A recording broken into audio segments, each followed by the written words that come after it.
One thing I will say is when you're blending the highlight part, which is the lighter one, I like to pat it on into the skin instead of brushing it down. So I just pat it on because that will give you a very well covered under eye area.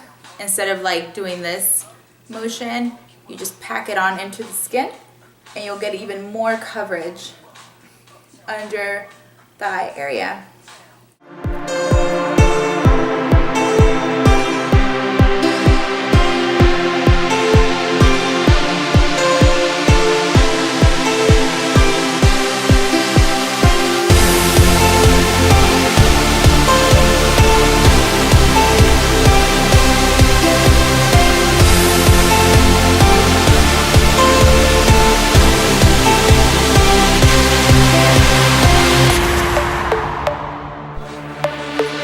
After you're done with that, you can use the same brush. Just grab a little towel or whatever you use to clean off your brush and just take off the product that you just applied on, and then you'll go in and start working the contour shade.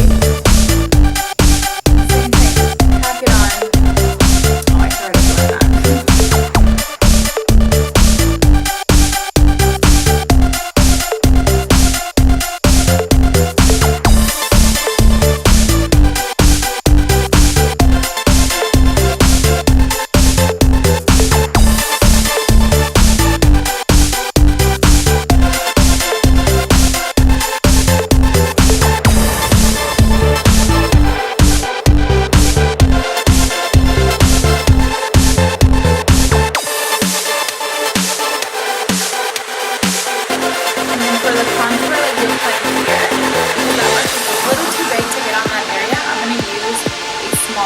This is the MAC 286.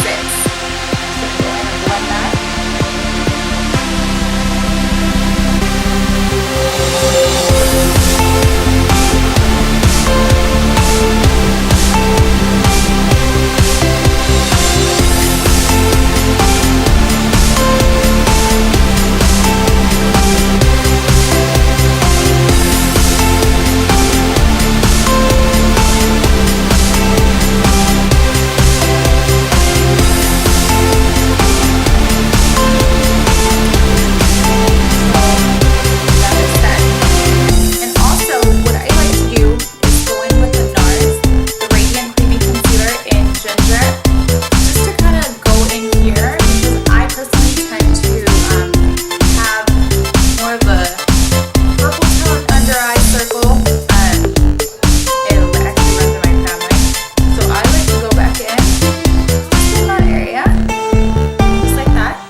Okay, now that that's done, we're gonna go in with a little bit more of a contour just to bring everything out.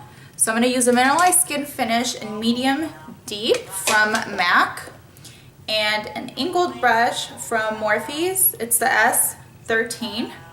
I'm just gonna dip that in. And then just go over the area that you contoured. So it should already be standing out for you. Just go in there and make that come out even more. And I like to concentrate it on this area here, okay? And then whatever's left on your brush, you can lightly bring it to this area here, just to kind of have a nice transition.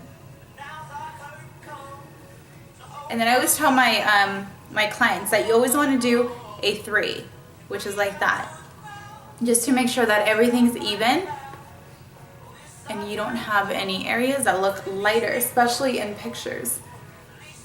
So just like that, you're done to the neck, the forehead,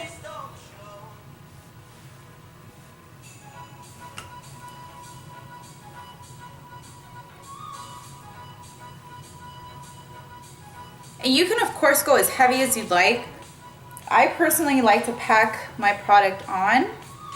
Also, the foundation that I used today was the L'Oreal True Match foundation in the shade Sun Beige, which says W6.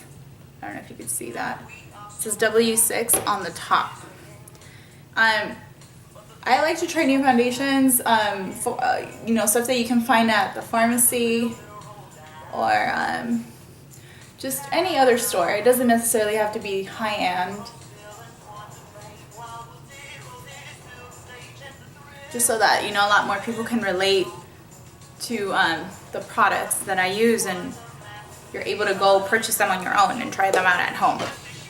Another drugstore find that I absolutely love right now is the MILANI, the Baked Blush and Luminoso. It reminds me a lot of the blush from MAC called Warm Soul. This little round brush is a blush brush from e.l.f. $3, you guys. Total steal. It reminds me of that one. So just pack on the blush.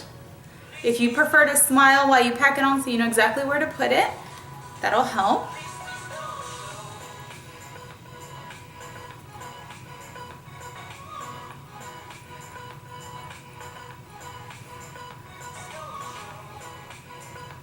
Okay, that's done. And then we're gonna do a highlight now. And of course, I'm gonna use the Soft&Gentle from MAC and a fan brush from Morphe brushes, and it's the M601. And I always suggest to my clients, when you put a highlighter and you wanna intensify the highlighter, you always wanna mist your brush with either a Fix Plus. I like the Mario Badescu, the Rose Water. Just spray it on your brush. Grab your highlighter and just go in there, and you'll see how much more it'll intensify the highlight when you apply it on. And just focus it on these areas here. And who doesn't love a really good highlight, right? And then down the bridge of my nose with whatever's left on my brush. A little bit on top of my brow. Okay, perfect. Also, one more thing that I forgot to do was set the under eye area, which is the highlighted area. And I'm going to be using my Anastasia Beverly Hills contour kit. And I'm going to go in on that yellow tone here and pack it on my brush, which is also from e.l.f. This is a blush brush as well. And it's perfect because of the way it's kind of formed. It's a little tapered on the top, so it's perfect for that area. So I'm just gonna pack that on.